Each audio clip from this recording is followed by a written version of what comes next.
ನಮಸ್ಕಾರ ರೈತ ಬಾಂಧವರೇ. ನೋಡಿ, ಇಂದು ನಮ್ಮ ರೈತರೊಬ್ಬರು ತಮ್ಮ ಸ್ವಂತ ಜಮೀನಿನಲ್ಲಿ 1 ಎಕರೆ ಕ್ಷೇತ್ರದಲ್ಲಿ ಚೆಂಡು ಹೂವಿನ ತೋಟವನ್ನು ಮಾಡಿಕೊಂಡಿದ್ದಾರೆ. ಅದು ಸಂಪೂರ್ಣ ಚೆನ್ನಾಗಿ ಬೆಳೆದಿದೆ. ಹೂವು ಬಿಡುವ ಹಂತಕ್ಕೆ ಬಂದಿದೆ. ಕಡಿಮೆ ಖರ್ಚಿನಲ್ಲಿ ಹೆಚ್ಚು ಲಾಭ ಪಡುವಂಥ ಈ ಬೆಳೆಯ ಬಗ್ಗೆ ಇವತ್ತು ನಾನು ನಿಮಗೆ ಕೃಷಿ ಅಧಿಕಾರಿಗಳ ಸಲಹೆಯೊಂದಿಗೆ ಸಂಪೂರ್ಣ ಮಾಹಿತಿಯನ್ನು ನೀಡಲಿದ್ದೇನೆ.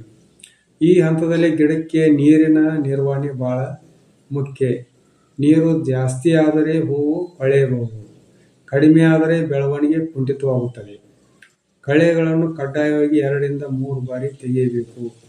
ಆಗಲೇ ಮಣ್ಣಿನಲ್ಲಿರುವ ಪೋಷಕಾಂಶ ಗಿಡಕ್ಕೆ ಸರಿಯಾಗಿ ಸಿಗುತ್ತದೆ.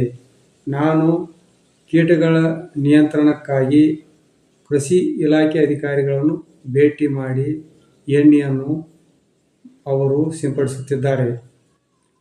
ಕೃಷಿ ಅಧಿಕಾರಿಗಳ ಮಾರ್ಗದರ್ಶನವಿದೆ.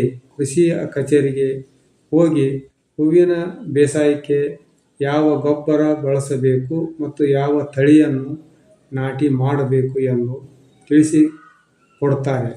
ಯಾವುದೇ ರೈತರು ಸ್ವಂತ ನಿರ್ಧಾರ ತೆಗೆದುಕೊಳ್ಳುವ ಮುನ್ನ ತಮ್ಮ ಭಾಗದ ಕೃಷಿ ಅಧಿಕಾರಿಗಳನ್ನು ಸಂಪರ್ಕಿಸಿ ಸಲಹೆ ಪಡೆಯುವುದು ಬಹಳ ಮುಖ್ಯ. ಅವರು ಕೇವಲ ಗೊಬ್ಬರ ಮಾಹಿತಿ ಅಲ್ಲದೆ ಕೀಟಗಳನ್ನು ಗುರುತಿಸುವ ರೀತಿ ಮತ್ತು ಸರ್ಕಾರಿ ಸಬ್ಸಿಡಿ ಯೋಜನೆಗಳ ಬಗ್ಗೆಯೂ ಮಾಹಿತಿ ನೀಡುತ್ತಾರೆ. ನೋಡಿ, ಈಗ ಗಿಡಗಳು ನಾಟಿ ಮಾಡಿದ ಸುಮಾರು 60 ರಿಂದ 75 ದಿನಗಳವರೆಗೆ ಕೊಯ್ಲಿಗೆ ಬರುತ್ತವೆ. ಸರಿಯಾದ ಆರೈಕೆ ಮತ್ತು ತಜ್ಞರ ಮಾರ್ಗದರ್ಶನವಿದ್ದರೆ ಚೆಂಡು ಹೂವಿನಲ್ಲಿ ಖಂಡಿತವಾಗಿಯೂ ಉತ್ತಮ ಲಾಭ ಗಳಿಸಬಹುದು. ಈ ರೀತಿ ಕೃಷಿ ಮಾಹಿತಿಗಾಗಿ ನಮ್ಮ ಚಾನಲ್ ಸಬ್ಸ್ಕ್ರೈಬ್ ಮಾಡಿ ಮತ್ತು ನಿಮಗೆ ಯಾವುದೇ ಸಂಶಯವಿದ್ದರೆ ಕಮೆಂಟ್ ಬಾಕ್ಸ್ನಲ್ಲಿ ಕೇಳಿ. ಧನ್ಯವಾದಗಳು.